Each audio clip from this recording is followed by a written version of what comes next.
మీరు జాబ్ చేస్తున్నారా?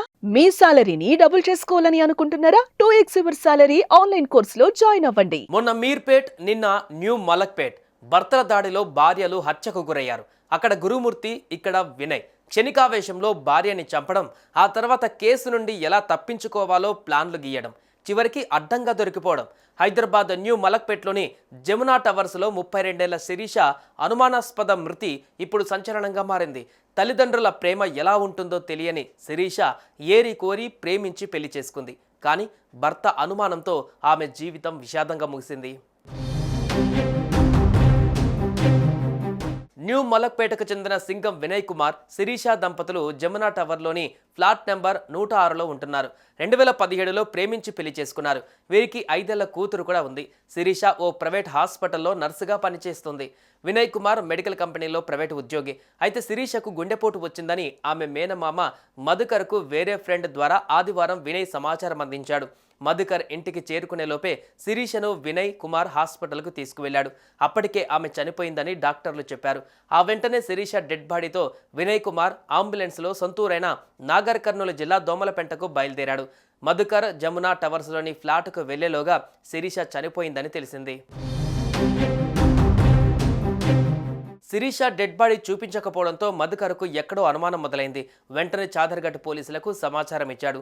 వెంటనే స్పందించిన పోలీసులు సీసీ కెమెరాల ద్వారా అంబులెన్స్ డ్రైవర్ నెంబర్ సేకరించి ఫోన్ చేసి డెడ్ బాడీని వెనక్కి తీసుకురావాలని చెప్పారు.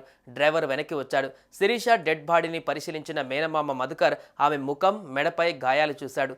వెంటనే మధుకర్ పోలీసులకి చెప్పాడు. మేనమామ ఫిర్యాదు మేరకు శిరీష మృతిని పోలీసులు అనుమానాస్పద కేసుగా నమోదు చేశారు.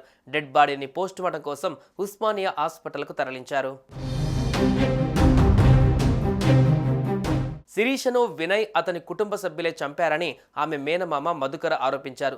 శిరీషను వినయ్ కుమార్ ఎప్పుడు వేధించేవాడని చెప్పాడు. శిరీష ఎవరితో ఫోన్లో మాట్లాడినా అనుమానించేవాడని అన్నాడు. శిరీష పేరెంట్స్ చిన్నప్పుడే చనిపోయారని, ఓ రిటైర్డ్ ప్రొఫెసర్ ఆమెను దత్తత తీసుకొని చదివించారని చెప్పాడు. ఉస్మానియాలో ఏఎన్ఎం కోర్సు పూర్తి చేసి ప్రైవేట్ హాస్పిటల్లో నర్సుగా పనిచేస్తుందని, అయితే అక్కడ పనిచేసే వినయ్ అక్క సరిత ద్వారా శిరీషకు వినయ్తో పరిచయం ఏర్పడింది. అది కాస్త ప్రేమగా మారిందన్నారు. చివరికి 2017లో పెళ్లయిందన్నారు. కొంతకాలం బాగానే ఉన్నా ఆ తర్వాత అనుమానం పెరగడంతో గొడవలు మొదలయ్యాయి అని చెప్పుకొచ్చారు. చివరికి వారి అనుమానమే నిజమైంది. భర్త వినయ్ చెప్పినట్టు శిరీష గుండెపోటుతో మరణించలేదని, హత్య చేశారని పోస్టుమార్టం రిపోర్టులో తేలింది.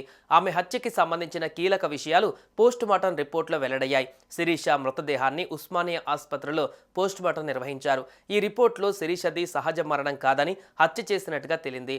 దిండుతో ఊపిరాడకుండా చేసి హత్య చేశాడని తేలింది. భర్త వినయ్ హత్య చేసి హార్ట్అటాక్ అని క్రియేట్ చేశాడని డాక్టర్లు చెప్పారు. వినయ్ కుమార్తో పాటు అతని అక్కని కూడా అదుపులోకి తీసుకొని విచారిస్తున్నారు పోలీసులు.